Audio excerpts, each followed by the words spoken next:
जिसमें गरीब बच्चों को, जनजातीय बच्चों को उसमें पढ़ाने का आवासीय विद्यालय बनाया जा रहा है, पढ़ाने के लिए बात हो रही है। उनकी आर्थिक स्थिति सुधारने के लिए क्या किया जा रहा है? जो हमारे निचले स्तर के जनजातीय वर्ग के लोग हैं, उनके आर्थिक स्थिति सुधारने के लिए लघु उद्योग, कुटीर उद्योग लगाने का प्रोग्राम चल रहा है। और इसे बहुत सारे हमारे प्रधानमंत्री जी, मुख्यमंत्री जी ने बहुत सारे मैंने सुविधाएं बैंक से किए हैं, तो वो अपना लेकर, लोन लेकर और उसको सब्सिडी। उस जनजाति के लिए कोई विशेष योजना चलाई है अलग से? सबके लिए है बैंक? ये जनजात के लिए मुख्यतः एक अहम प्रश्न है, आप इस बिरादरी से हैं, आप बलिया से हैं, और गोंड बिरादरी के लोग अनुसूचित जाति, अनुसूचित जनजाति के सर्टिफिकेट को लेकर के काफी परेशान हैं। कई बार धरना, प्रदर्शन, अनशन भी हुआ, लेकिन आज तक इनकी समस्या का समाधान नहीं हुआ। जिस जिले से आप बलिया से हैं, बलिया समेत पूर्वांचल के सभी जिलों का ये हाल है, तो ऐसे में आपका क्या प्रयास रहेगा और क्या जो इनकी लड़ाई है वो जायज है या गलत है? मैं आपको बताना चाहता हूँ कि जब हमारे श्रद्धेय प्रधानमंत्री अटल बिहारी वाजपेयी प्रधानमंत्री थे, तो उसी समय हम लोग और उत्तर प्रदेश में मुख्यमंत्री आदरणीय राजनाथ सिंह जी थे। उस समय हम लोग 2002 में ही एसटी में 13 जनपद में गोंड जात को एसटी में सम्मिलित किया गया और खरवाड़ जात को 5 जनपदों में किया गया। तो इसका राजपत्र राष्ट्रपति से जारी है। उस राजपत्र को भी हमारे प्रदेश के जो कर्मचारी, अधिकारी और निचले स्तर के लेखपाल ये नहीं मान रहे हैं। यह हमारे समाज को निश्चित रूप से उत्पीड़न कर रहे हैं।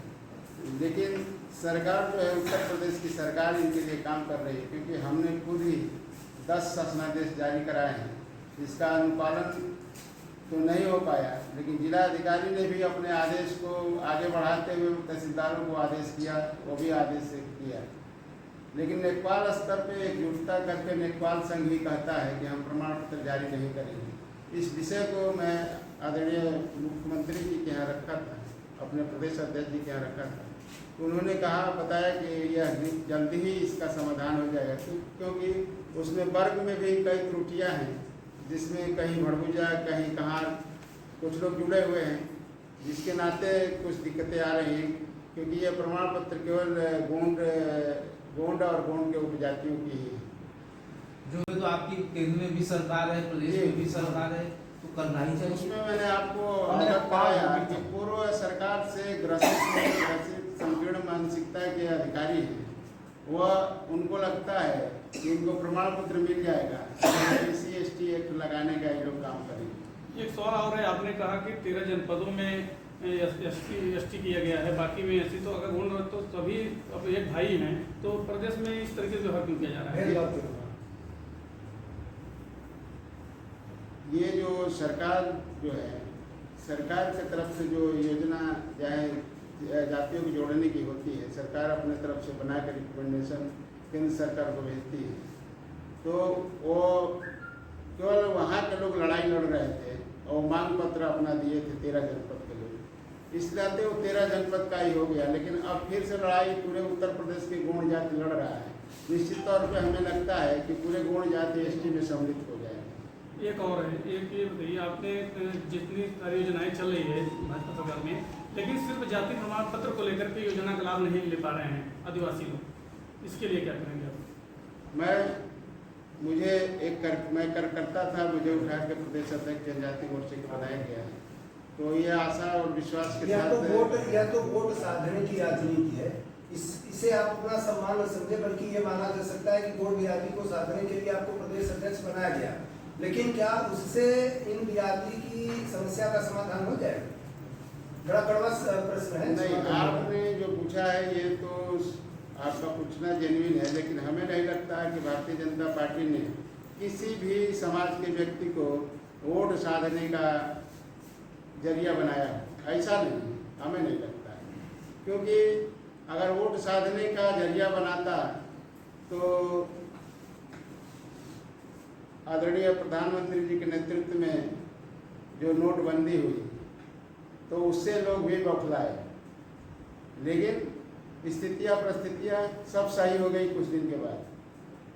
उसके बाद सर्जिकल स्ट्राइक हुआ, उससे भी विपक्ष के लोग काफ़ी डिस्टर्ब हुए।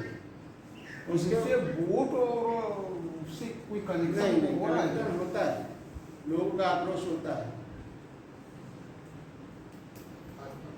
अभी जो व्यापारी वर्ग है, जब वो लाया गया था GST आया था तो बौखाए थे, लेकिन अब व्यापारी वर्ग भी शांत हो गया है, क्योंकि उनको भी लगता है कि GST सही है। महोदय से चर्चाएं करूंगा, और जो विगत संगतियां आ रही है तहसीलदारों को, उनको भी अगर हमसे जानकारी चाहिए, सारे एविडेंस चाहिए, तो मैं उनको देने का काम करूंगा कि जनजाति, ये गौण जाति जनजाति में है कि नहीं है, मैं पूरा एविडेंस दूंगा उनको। अच्छा, दूसरी पार्टियां हमेशा आरक्षण की बात कर रही थी, पहले कह रही निषाद पार्टी है और दूसरी पार्टियां हैं, क्या कहना है उस पर? आरक्षण क्यों नहीं दिया है?